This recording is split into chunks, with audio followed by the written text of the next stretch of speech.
There's a side of American history that's often left untold, hidden from the textbooks and classrooms. But today we are going to uncover some of the shocking truths that have been kept from us. Hello viewers and welcome back to our channel. If you're new here, then don't forget to subscribe, turn on your notification bell so that you don't have to miss on any of our interesting videos. Now, from the deliberate destruction of Black communities to the erasure of thriving Black economies, we will explore the hidden history that's been concealed. Did you know that hundreds of successful Black communities sprang up across America after the Civil War? Communities like Black Wall Street in Tulsa, Oklahoma, where Black entrepreneurs and business owners thrived. But with success comes jealousy, and in 1921, the thriving community of Greenwood was brutally terrorized by palm color mobs, leaving destruction and devastation in its work. Now, this is the story they don't want people to know. They don't want their palm color kids to know. A story of resilience, of strength, and of the unrelenting spirit of Black America. So with that said, let's take a look at these videos as my fellow Black brothers and sisters share their thoughts and what they know about this. I'll be right back. The book that changed my brain chemistry. Destruction of Black Civilization by Chancellor Williams. Since 2015 or 14, I can't remember how long I've had this book. This book has been my Bible. When I tell you that the moment that I picked up this book and the moment I put this book down, I was a completely different person. There's no way on earth that if you're a coon, you have coon tendencies, and you read this book and it doesn't change you, you are a lost cause. This book will convert any ideas that you have, any self-hatred that you have for yourself, any anti-Black hate that you have for anybody else. This book right here will collect you all the way together. All the way together. The motif, the moral of this whole book is that history is doomed to repeat itself. Every single conquering tactic that is explained in this book that happened over 1,000, even 2,000 to 3,000 years ago, they are doing that shit today. It's as if, Black people are just not learning. Literally, when you read this book, the same way the Europeans came into Africa, they're literally doing that right now. The same way that the Arabs came into Africa, they're doing it right now. The exact same method, the Asiatics, the Chinese, they're doing the exact same thing. He documented this in his book, and this occurred thousands of years ago, but it's happening again. Why? Good morning, good morning. So if you're like me, you probably heard of Black Wall Street in Tulsa, Oklahoma, right? But did you know that there were hundreds of communities that sprang up after the Civil War that were just like Black Wall Street? You have Bronzeville in Chicago, Illinois. You have Jackson Ward in Richmond, Virginia. You have the Haiti District in North Carolina. You have West Broad Street in Savannah, Georgia. You have Sweet Auburn in Atlanta, Georgia. We have so many communities that spring up after the Civil War. The Fillmore District in San Francisco. I can keep going on and on.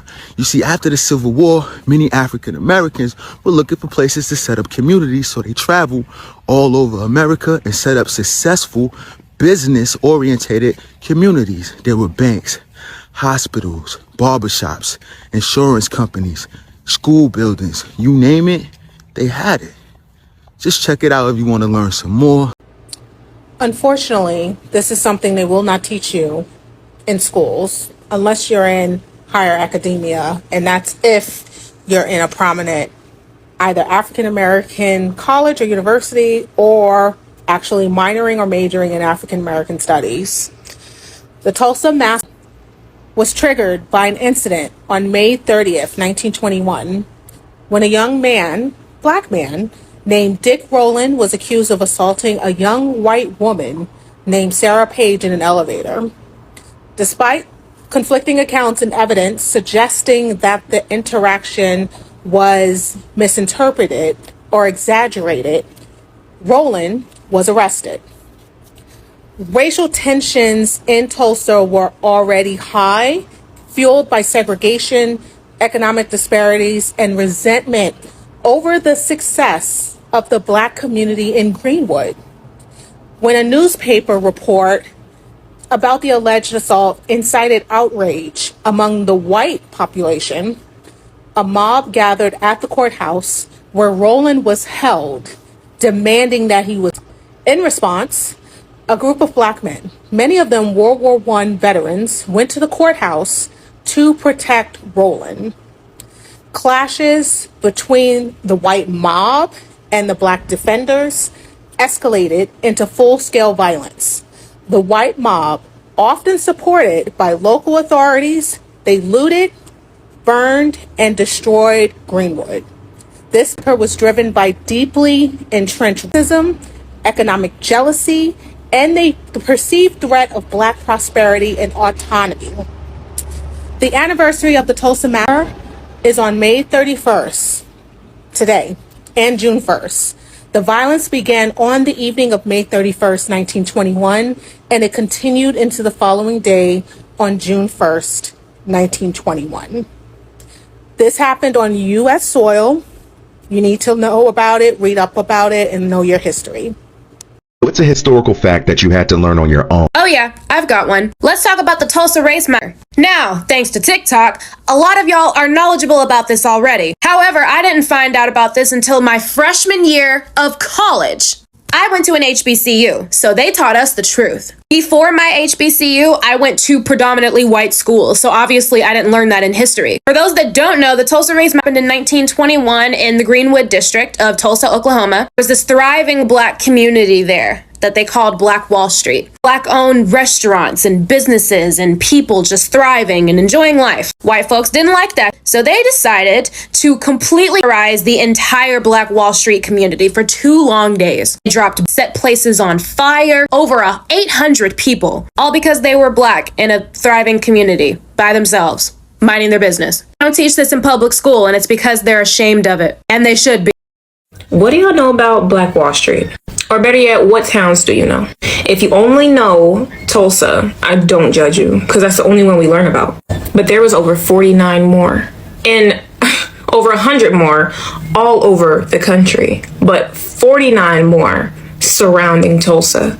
Cities like Ferguson, Lincoln, Cimarron, Zion, Emmanuel, Eudora, Liberty, Pleasant Valley, Iconium, Douglas, Key West, Bailey, Homer, Wiley, Booker T, Huttonville, Wayback, Foreman, Macedonia. And that's only a few of the 50 that were surrounding Tulsa. These cities were incorporated by the newly freed men from the 5 tribes, which we talked about in my Native Americans video, Native Americans owned slaves video.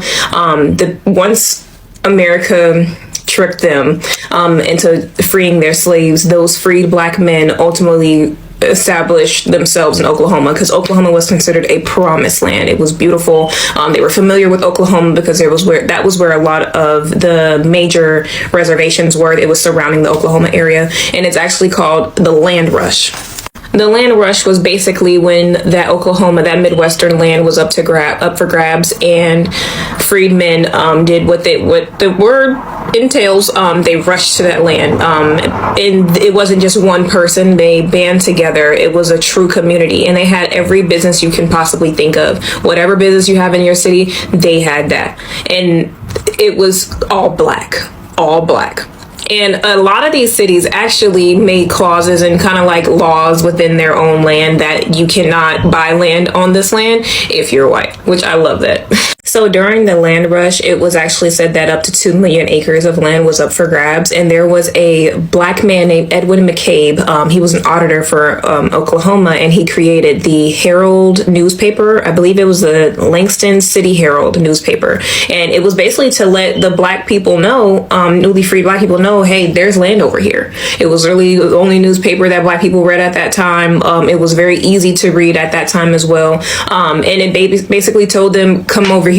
There's land for you here. Your skills will be valued here. You can put that hard work into your own land. And it worked. And honestly, I wouldn't say it was only Edwin McCabe, but he influenced a lot of people with the power of his newspaper, and also how easy it was to read it. He used a lot of pictures as well. Also, Edwin McCabe was very, very influential during this time, but nonetheless, he is like kind of the reason that the word got out that, hey, there's some land over here.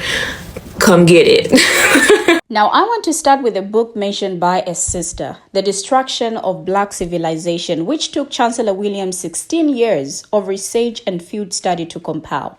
Now, the book, which was to serve as a reinterpretation of the history of the African race, was intended to be a general rebellion against the subtle message from even the most liberal Pamkala authors and their Black disciples. You belong to a race of nobodies. You have no worthwhile history to point to with pride.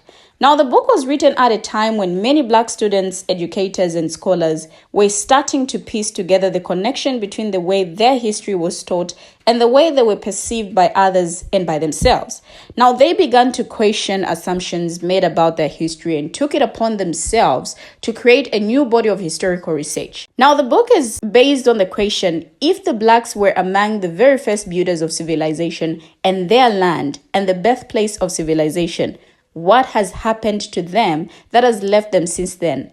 At the bottom of world society, precisely what happened?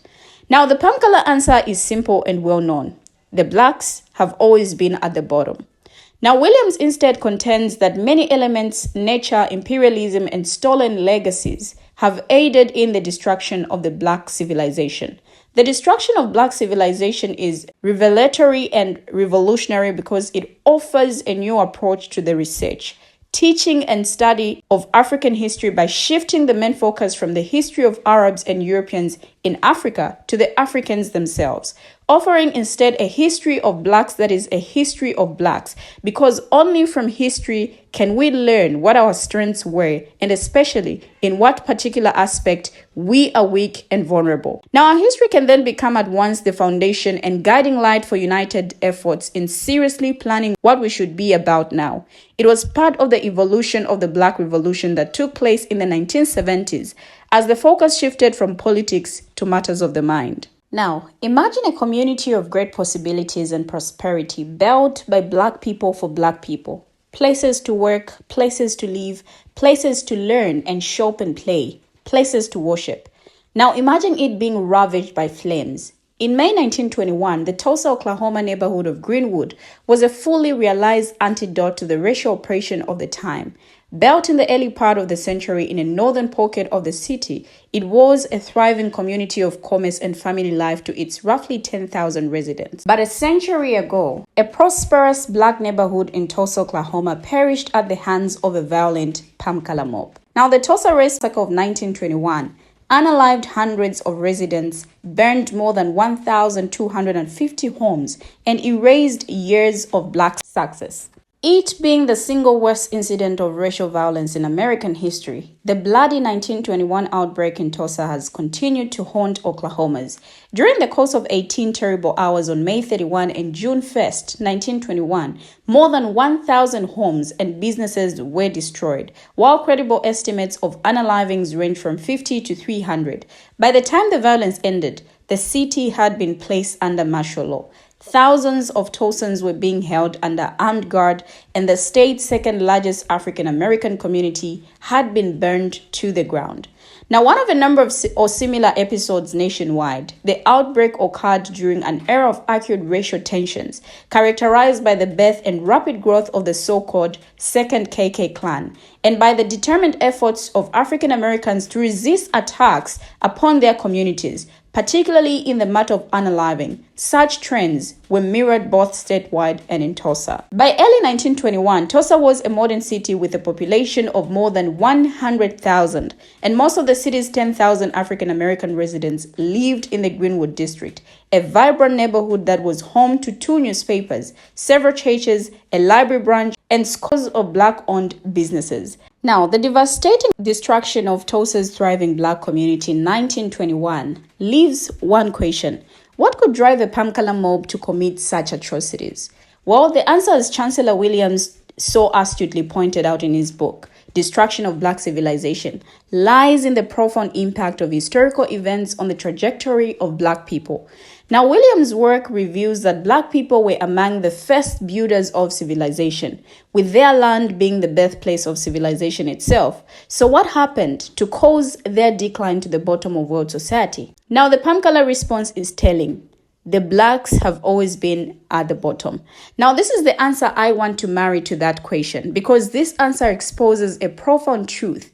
The destruction of Tulsa's Black Wall Street was not an isolated incident, but rather a symptom of a deeper issue, a relentless desire to suppress Black excellency and self-sufficiency. The Pamkala mob's actions were motivated by a desire to maintain racial hierarchy, to ensure that Black people would never have the opportunity to thrive and point to their accomplishments with pride. The destruction of Tulsa's Black community was an act of racial terrorism designed to reinforce the notion that Black people were inferior and would always be subordinate to their Pamkala counterparts. Williams' work provides a critical framework for understanding this event and the broader historical context in which it occurred. Now, just like some of my fellow Black brothers and sisters have said it in their videos, this is something that they don't want to teach in schools because they don't want people to know. Initially, they don't want their Pamkala children to learn about this because they're embarrassed about it. Because here's the thing, Black people will always find ways and means to learn about their history. Whether it is being taught in schools or not, they will find ways to learn about their history. We have finally come to the end of the video, but what do your viewers have to say? Share your thoughts, your contributions as well in the comment section. Thank you for always watching, and see you in our next video as we bring you another interesting video.